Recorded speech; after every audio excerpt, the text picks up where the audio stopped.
সবার মনে এক মুন্ডুকাটা ভূতের আতঙ্ক, যে গ্রামের আধুনিক মেয়েদেরকে তুলে নিয়ে যেত। কোনোভাবেই তাকে থামানো যাচ্ছে না। এই মুন্ডুকাটা ভূতকে আটকাতে গ্রামের মানুষ, পেতনি, নেকড়ে সব এক হয়ে যায়।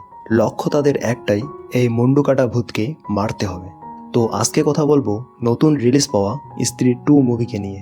মুভিটি রিলিজ পাওয়ার সাথে সাথেই পুরো বক্স অফিস কাঁপিয়ে দিয়েছে, আর হরর কমেডি জনরার মুভিটিকে সবাই অনেক পছন্দ করেছে। তো আর দেরি না করে মেইন গল্পটি শুরু করা যাক।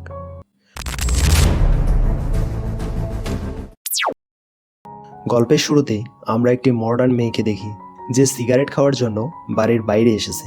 হঠাৎ সে কিছুটা দূরে একটি ছায়ামূর্তি দাঁড়িয়ে থাকতে দেখে, আর সে মেয়েটার দিকে একটা বলের মতো জিনিস পাঠিয়ে দেয়। মেয়েটি বলটাকে হাতে নিলে সেটি ভয়ঙ্কর ভূতের মাথায় রূপান্তরিত হয়। এরপর মেয়েটাকে তার চুল দিয়ে পেঁচিয়ে সেখান থেকে নিয়ে যায়। পরদিন দেখা যায় রুদ্র নামের একটি লোকের কাছে চিঠি এসেছে। প্রথমে সে মনে করে তার কোনো প্রেমিকা চিঠি পাঠিয়েছে, কিন্তু সে চিঠি খুলে অন্য কিছুই দেখতে পায়। তাকে কেউ পুরনো একটি বইয়ের কিছু পাতা পাঠিয়েছে, সেখানে একটি মুন্ডুকাটা ভূতের কথা লেখা ছিল। এরপর দেখতে পাই ভিকি ছাদে বসে আছে, আর পিছন থেকে শ্রদ্ধা তাকে ডাক দেয়। প্রথমে সে মনে করে এটা তার কল্পনা, কিন্তু শ্রদ্ধা আবার ডাকলে এবার সে সত্যি মনে করে, আর কাছে গিয়ে কিস করতে চায়। তখনই শ্রদ্ধা তাকে থাপ্পড় মারে, কারণ দেখতে পাই এটা আসলে শ্রদ্ধা ছিল না, রুদ্র ছিল। রুদ্র বলে, থাপ্পড় যদি না দিতাম তাহলে তুই আমাকেই চুমু দিয়ে বসতি। যাই হোক, রুদ্র ভিকিকে বলে, এই চিঠিটা এসেছে আমার কাছে। চিঠিটার মধ্যে চান্দেরি পুরাণের কিছু পাতা আছে। সেখানে লেখা ছিল স্ত্রী চলে গেলে সে আসবে, কিন্তু কে আসবে সেটা তারা কেউই জানে না। এরপর দেখতে পাই ভিকিকে তার বাবা বিয়ের জন্য চাপ দিচ্ছে, কিন্তু ভিকি বিয়ে করতে চায় না, কারণ সে এখনো শ্রদ্ধাকেই পাগলের মতো ভালোবাসে। আমরা প্রথম পার্টে দেখেছিলাম স্ত্রী ভূতকে তাড়াতে শ্রদ্ধা ভিকিকে সাহায্য করেছিল, এবং তাদের মধ্যে ভালোবাসার সম্পর্ক তৈরি হয়। কিন্তু স্ত্রীর গ্রাম থেকে চলে যাওয়ার পর থেকে শ্রদ্ধাকেও আর খুঁজে পাওয়া যাচ্ছে না, তাই শ্রদ্ধার পথ চেয়ে ভিকি আজও বসে আছে। এরপর দেখানো হয় ভিকির বন্ধু বিট্টু একটা মেয়েকে ভালোবাসে, তার নাম চিট্টি। চিট্টির গান শুনতে শুনতে ঘুমানোর অভ্যাস, তাই সে বিট্টুকে বলে গান শোনাতে। বিট্টু চিট্টিকে ঘুম পাড়িয়ে নিচে নামে। বাইরে ভিকি তার বন্ধুর জন্য দাঁড়িয়েছিল। কিছুক্ষণ পর চিট্টি বুঝতে পারে তার রুমে কেউ ঢুকেছে। সে অনেক আতঙ্কিত হয়ে যায়। এরপর চিট্টি পাশে তাকালে সেই মুন্ডুকাটা ভূতকে দেখতে পায়। সে প্রচন্ড ভয় পেয়ে চিৎকার করতে থাকে। চিট্টির চিৎকারে সবাই তার রুমে যায়, কিন্তু সেখানে গিয়ে দেখে চিট্টি রুমে নেই, এবং তার ঘরের দেয়াল ভাঙা। ভাঙ্গা দেখে মনে হচ্ছে কোনো দানব সেদিক দিয়ে বেরিয়ে গেছে। মুহূর্তেই গ্রামের সব লোক চিট্টিকে খুঁজতে বেরিয়ে পড়ে। রাস্তায় রুদ্রবাবু একটা বড় পায়ের ছাপ দেখতে পায়, আর সবাইকে বলে এটা নিশ্চয়ই কোনো দানবের কাজ। তখন রাস্তায় শুয়ে থাকা একজন ভিখারি বলে, কোনো দানব নয়, তাকে একটা মাথা কাটা ভূত নিয়ে গেছে। গ্রামের কেউই তার কথা বিশ্বাস করে না। লোকটি তখন একটা মোজা দেখায়, যেটা আসলে চিট্টির ছিল।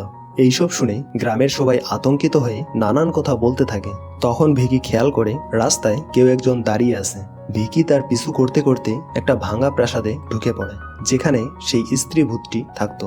এরপর সে পিছনে কারো গলার আওয়াজ শুনতে পায়। ভিকি অনেক ভয়ে ভয়ে পিছনে তাকায়, আর সে শ্রদ্ধাকে দেখতে পায়। এবারও সে মনে করে এটা তার মনের ভুল। ভিকি তার পরিচিত সবার নাম বলতে থাকে, হয়তো তারা তাকে খোঁজার জন্য এসেছে। শ্রদ্ধা বলে, ভালো করে দেখো, এবার আমি সত্যি সত্যি এসেছি। তখন ভিকি বলে, আচ্ছা তুমি আমাকে চর মারো, তাহলে তোমার সত্যিকারের রূপ আমি দেখতে পাবো।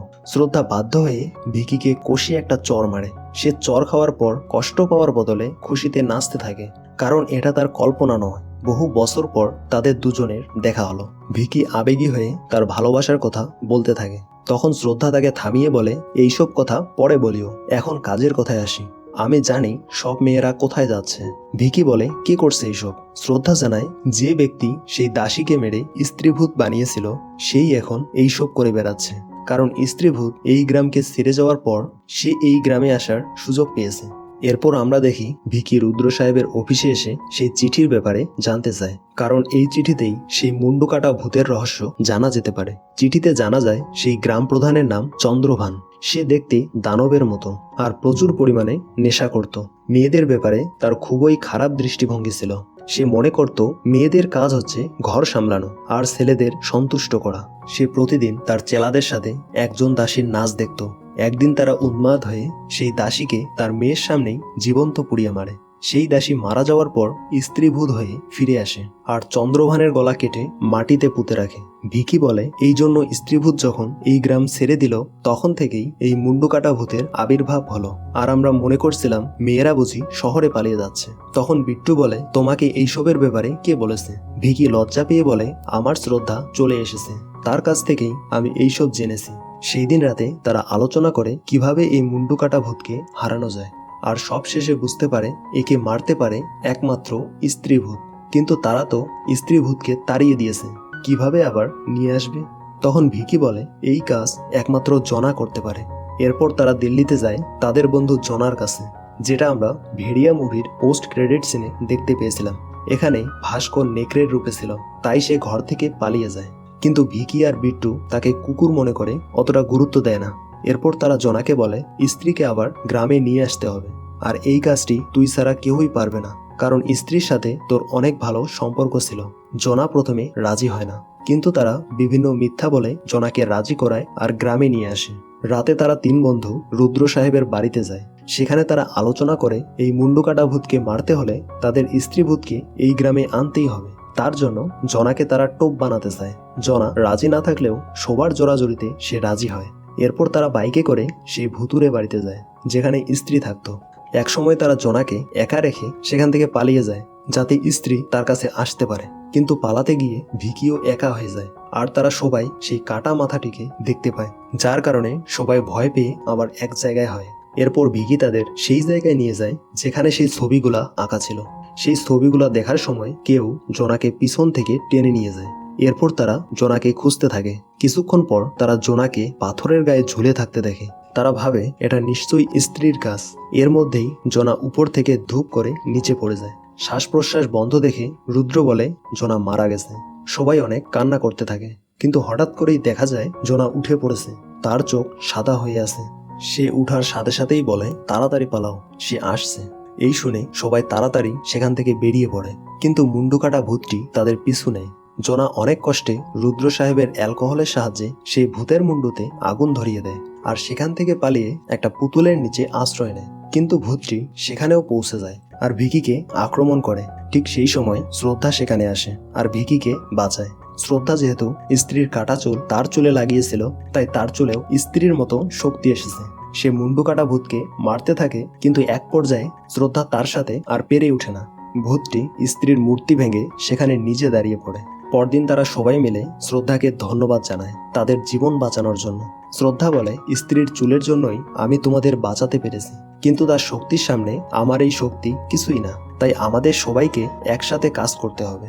অন্যদিকে জনা সারা রাত ঘুমাতে পারেনি, কারণ সে চোখ বুঝলেই অদ্ভুত সব জিনিস দেখতে পায়। তখন জনা বলে আমি সেই সময় মারা যায়নি, সে অদ্ভুত এক জায়গায় গেছিল যেখানে মুন্ডুকাটা ভূতটি থাকে। ওই জায়গাটা ছিল নরকের মতো ভয়ঙ্কর, নিচে ছিল জ্বলন্ত লাভা। সে ওখানে অনেক মেয়েদেরকে সাদা কাপড় পরে থাকতে দেখে, তাদের মধ্যে চিট্টিও ছিল, কিন্তু কোনো মেয়ের মাথায় চুল ছিল না। এরপর চারদিকে সেই মুন্ডুকাটা ভূতের কথা ছড়িয়ে পড়ে, কিন্তু তারা একটা বিষয় বুঝতে পারে সেই মুন্ডুকাটা ভূতের শিকার হলো গ্রামের মডার্ন মেয়েরা। এরপর থেকে গ্রামের মহিলারা সতর্ক হয়ে যায়। তারা তাদের ছোট পোশাক বড় করার জন্য ভিকির দোকানে আসে। এরপর গ্রামের সকল মহিলারা ভিকিকে চাপ দেয় স্ত্রীভূতকে গ্রামে ফিরিয়ে আনার জন্য, কারণ এই ভিকি স্ত্রীকে গ্রাম থেকে তাড়িয়েছিল। ভিকি তাদের চাপে পড়ে স্ত্রীকে ফিরিয়ে আনতে রাজি হয়। শ্রদ্ধাও তাকে সেই মুন্ডুকাটা ভূতের সাথে লড়াই করতে বলে, কিন্তু ভিকি বলে আমি একটা ভূতের সাথে কিভাবে লড়াই করব। তখন শ্রদ্ধা তাকে একটা অস্ত্র দিয়ে বলে তুমি যদি মাথা কাটা ভূতের চোখে চোখ রেখে এই ছুরিটা তার বুকে ঢুকিয়ে দিতে পারো তাহলেই সে ধ্বংস হয়ে যাবে। এরপর তারা প্ল্যান করে কিভাবে সেই ভূতকে ফাঁদে ফেলা যায়। রুদ্র বলে চন্দ্রভান নাচ গান অনেক পছন্দ করত, তাই আমরা যদি গ্রামের নাচ গানের আয়োজন করি তাহলে সে অবশ্যই আসবে, কিন্তু এমন পরিস্থিতিতে গ্রামের কেহই নাচার জন্য রাজি হবে না। তখন রুদ্র বলে চিন্তার কোনো কারণ নেই, আমি শহর থেকে আমার পুরনো প্রেমিকাকে নিয়ে আসব।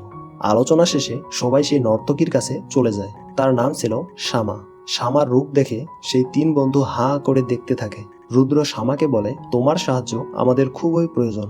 এতে শ্যামা বলে তোমার জন্য আমি তো জীবন দিতেও রাজি আছি। তখন রুদ্র বলে আমাদের গ্রামের ফাংশনে তোমাকে নাচতে হবে। এটা শুনে শ্যামা বলে তুমি সত্যি সত্যি আমার জীবনটাই চেয়ে বসলে। আসলে শ্যামা সেই মুন্ডুকাটা ভূতের বিষয়টা জানতো, কিন্তু তবুও সে রুদ্রের জন্য গ্রামে যেতে রাজি হয়। এরপর সেই সুপারহিট গানটা শুরু হয়। কিন্তু সেই ফাংশনে শ্রদ্ধা ছিল না, সে একটি বিশেষ কাজে বাইরে গেছিল। সবাই ফাংশনে অনেক মজা মাস্তি করতে থাকে। তখন জনা জঙ্গলের বাড়িতে পাওয়া শক্তির মাধ্যমে বুঝতে পারে মুন্ডু কাটা ভূতটি তাদের আশেপাশেই আছে। তাই সবাই অনেক সতর্ক থাকে। গান শেষ হতেই দেখা যায় মুন্ডু কাটা ভূতটি সেখানে চলে এসেছে। তাই সবাই মিলে শামাকে ঘিরে ধরে যাতে সে শামাকে নিয়ে যেতে না পারে। এরপর ভিকি সেই মুন্ডু কাটার দিকে ছুরি নিয়ে এগুতে থাকে, কারণ শ্রদ্ধা বলেছিল তার চোখে চোখ রেখে এই ছুরিটা বুকে ঢুকিয়ে দিলে সে মারা যাবে। কিন্তু ভিকি সেই ভূতের মাথাটি সেখানে দেখতে পায় না, তাই সে অনেক কনফিউজড হয়ে যায়। এরপর হঠাৎ করেই সে তার কাটা মাথাটি হাত দিয়ে তুলে ধরে, যার কারণে ভিকি অনেক ভয় পেয়ে যায়। আর সেখানে থাকা সবাই মুন্ডু কাটার বশে চলে আসে, আর সে শামাকে সেখান থেকে তুলে নিয়ে যায়। দূর থেকে রুদ্র আর জনা এইসব দেখছিল। শামাকে নিয়ে যাওয়ায় রুদ্র কান্না করতে করতে অজ্ঞান হয়ে যায়। এরপর আমরা দেখতে পাই যাদেরকে মুন্ডু কাটা বশ করেছে তাদের সবারই চোখ বদলে গেছে। তারা সবাই এখন গ্রামবাসীর উপর অত্যাচার করছে, যেমনটা গ্রাম প্রধান চন্দ্রভান করত। এরপর রাতে ভিকির কাছে শ্রদ্ধা আসে। ভিকি তাকে বলে, তুমি কোথায় ছিলে? আমাদের এত বড় বিপদের সময় তুমি পাশে ছিলে না। তখন শ্রদ্ধা বলে, মুন্ডু কাটা যখন তোমাদের সাথে ছিল তখন আমি তার আস্তানায় গিয়ে মেয়েদের বাঁচানোর চেষ্টা করি, কিন্তু আমি সেখানে প্রবেশ করতে পারিনি। প্লিজ আমার কথা বিশ্বাস করো। ভিকি অভিমান নিয়ে বলে, কিভাবে তোমাকে বিশ্বাস করব? আমি তোমার ব্যাপারে কিছুই জানি না। তখন শ্রদ্ধা বলে, আমার আসল সত্য জানলে তুমি আর কখনোই আমাকে ভালোবাসবে না, তাই সময় হলে আমি সবকিছু তোমাকে জানিয়ে দেব। এরপর রুদ্র আর জনা সেখানে চলে আসে। তারা বলে, আমরা যেহেতু চিঠির মাধ্যমে এই সব কিছু জানতে পেরেছি, তাই যে ব্যক্তি এই চিঠি পাঠিয়েছে তার কাছে গেলে আমরা সবকিছু জানতে পারবো। চিঠিটা এসেছে একটা মেন্টাল হসপিটাল থেকে, তাই সবাই মিলে সেই মেন্টাল হসপিটালে যায়। এখানে আমরা অক্ষয় কুমারকে দেখতে পাই। সে আসলে চন্দ্রভানেরই বংশধর ছিল। তার মাথায় সমস্যা আছে, তাই সে নিজেকে এখানকার মহারাজা মনে করে। সবাই সেই রকম অভিনয় করে তার কাছে চন্দ্রভানের কথা জানতে চায়। সে মেন্টাল হলেও চন্দ্রভানের ব্যাপারে বলে এই মুন্ডু কাটা ভূতকে শুধুমাত্র তার আস্তানায় গিয়েই মারা সম্ভব। তার রাজ্যে কোনো পুরুষ, মহিলা, পশু, এমনকি কোনো আত্মাও ঢুকতে পারবে না। তখন শ্রদ্ধা ভিকিকে বলে, সেখানে ঢোকার বিষয়টা তুমি আমার উপর ছেড়ে দাও, তুমি শুধু সেই ভূতের সাথে লড়াই করার জন্য প্রস্তুত হও। এরপর ভিকিকে নানান রকম প্রশিক্ষণ দেওয়া হয় যাতে সে মুন্ডু কাটার সাথে লড়াই করতে পারে। অপরদিকে দেখা যায় মুন্ডু কাটার বশে থাকা সকল পুরুষ নারীদের ঘরে বন্দি করে মহাপূজার আয়োজন করতে যাচ্ছে। এরপর রাতে সবাই মুন্ডু কাটা ভূতের রাজ্যের সামনে চলে আসে। তাদের সামনে দাঁড়ায় ভিকির বন্ধু বিট্টু। সে মুন্ডু কাটার বশে ছিল। বিট্টু বাধা দিলে সবাই মিলে তাকেও বেঁধে রাখে। এরপর শ্রদ্ধা ভিকিকে বলে, তার রাজ্যে ঢুকতে হলে আমাদের মিলিত হতে হবে। ভিকির মনে কিন্তু দুষ্টু চিন্তা আসে। আচ্ছা যাই হোক, ভিকির শরীরে শ্রদ্ধা প্রবেশ করে, যার কারণে ভিকি দেয়ালের ভিতর দিয়ে মুন্ডু কাটার রাজ্যে ঢুকতে পারে। আর সেখানে ঢুকেই শ্রদ্ধা তার শরীর থেকে আলাদা হয়ে যায়। ভিতরে ভয়ঙ্কর একটা পরিবেশ, নিচে লাভার নদী বয়ে চলেছে। এদিকে আমরা জনাকে দেখি, সে বাইরে বসেই ভিতরে সবকিছু দেখতে পাচ্ছে, আর ধারাভাষ্যকারের মতো রুদ্রকে সবকিছু বলে চলেছে। ভিতরে থাকা ভিকি আর শ্রদ্ধা কিছুটা দূরে দেখতে পায় সেই হারানো মেয়েদের বন্দি করে রাখা হয়েছে। শ্রদ্ধা তখন ভিকিকে বলে, তুমি সেখানে গিয়ে মেয়েদেরকে বাঁচাও, আমি সেখানে যেতে পারবো না, কারণ আমাকে এখন মুন্ডু কাটা ভূতটার কাছে যেতে হবে। আসলে সেই মুন্ডু কাটা ভূতটি স্ত্রীর বলি দিতে চায়, তাহলেই সে শান্ত হবে, এবং তার কাছে শ্রদ্ধাই হলো স্ত্রী, কারণ শ্রদ্ধার কাছে স্ত্রীর সেই বেনিটা আছে। ভিকি বলে, আমি কিছুতেই তোমাকে বলি হতে দেব না। শ্রদ্ধা তখন অনেকভাবে বুঝিয়ে ভিকিকে রাজি করায়। অবশেষে ভিকি একাই সামনের দিকে যেতে থাকে, আর সেখানে যাওয়ার পর সে চিট্টি আর শামাকেও দেখতে পায়।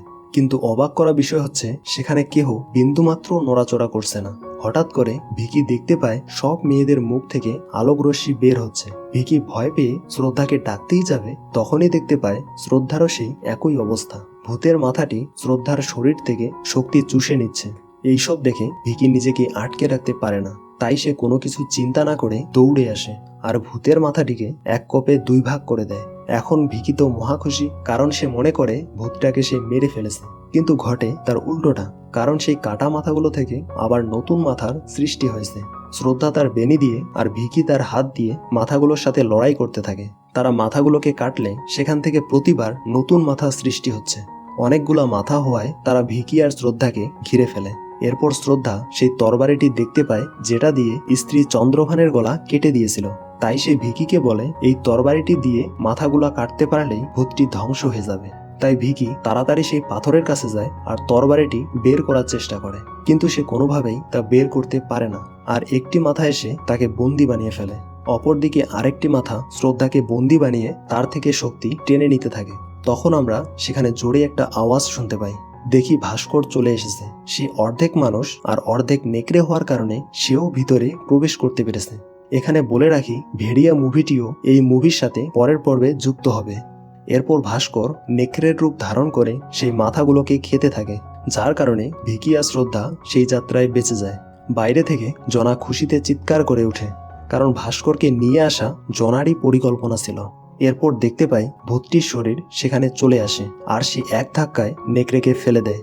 শ্রদ্ধা তার বেনি দিয়ে ভূতটাকে আটকানোর চেষ্টা করে, কিন্তু ভূতটি তারই গলা চেপে ধরে। এরপর শ্রদ্ধা মা বলে জোরে একটা চিৎকার দেয়। তখনই সেখানে স্ত্রী চলে আসে আর সে মুন্ডু কাটার সাথে প্রচন্ড লড়াই করতে থাকে। অপরদিকে শ্রদ্ধা ভিকিকে বলে শুধুমাত্র এই তরবারিটির সাহায্যেই ভূতটাকে মারা সম্ভব, আর এই তরবারিটি একমাত্র তুমিই উঠাতে পারো। এরপর ভিকি তার মনের শক্তি দিয়ে তরবারিটি বের করতে সক্ষম হয়, আর মুন্ডু কাটাকে তার দিকে আসতে দেখে সে তরবারিটি স্ত্রীর দিকে ছুঁড়ে মারে। এরপর স্ত্রী সেই তরবারি দিয়ে মুন্ডু কাটা ভূতের বিনাশ করে দেয়।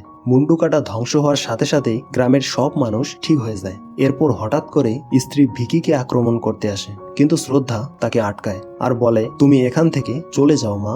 তখন স্ত্রী শান্ত হয়ে সেখান থেকে চলে যায়। এরপর তারা সেই ভয়ঙ্কর জায়গা থেকে বের হয়, আর তাদের সাথে হারিয়ে যাওয়া সব মেয়েই ছিল। পরদিন শ্রদ্ধা ভিকিকে জানায় সে আসলে স্ত্রীরই মেয়ে। ভিকি তখন বলে, স্ত্রী তো 300 বছর আগেই মারা গেছে, তাহলে তুমি এত বছর কিভাবে বেঁচে আছো? তখন শ্রদ্ধা বলে, আসলে আমিও একটি আত্মা, আমি আমার মায়ের মুক্তির জন্যই এই গ্রামে এসেছিলাম। এরপর ভিকি বলে, তুমি আমার কাছে থেকে যাও না প্লিজ, তুমি ভূত হও পেতনি হও তাতে আমার কোনো সমস্যা নেই। কিন্তু শ্রদ্ধা বলে, এটা সম্ভব নয়, কারণ আমার কোনো শরীর নেই, কিন্তু আমাদের মাঝে যে সম্পর্ক ছিল তা চিরদিন থাকবে, কারণ এটা হলো আত্মার সাথে আত্মার সম্পর্ক। তুমি যদি কখনো আমাকে মন থেকে ডাকো তবে আমি অবশ্যই তোমাকে দেখা দেব। এই বলে শ্রদ্ধা সেখান থেকে চলে যায়। এরপর মুভির শেষ দৃশ্যে আমরা অক্ষয় কুমারকে দাঁড়িয়ে থাকতে দেখি। তখন তার সামনে একটা ঘটি চলে আসে, আর ঘটি খোলার সাথে সাথেই সেখানে থাকা জ্বলন্ত লাভা তার শরীরে প্রবেশ করে, আর সেও একটা ভয়ঙ্কর দানবে পরিণত হয়। এই থেকে বুঝতে পারি সেই লাভাতে মুন্ডু কাটা দানবের অস্থি ছিল, আর অক্ষয় যেহেতু চন্দ্রভানের শেষ বংশধর ছিল তাই সেও মুন্ডু কাটা ভূতের শক্তি পেয়ে গেছে। এই অক্ষয়ই হবে পরবর্তী পর্বের ভয়ঙ্কর ভিলেন। মুভির গল্পটি ভালো লাগলে ভিডিওতে একটা লাইক দিন, আর এইরকম নিত্য নতুন মুভির এক্সপ্লেনেশন পেতে চ্যানেলটি সাবস্ক্রাইব করে পাশেই থাকুন। ধন্যবাদ।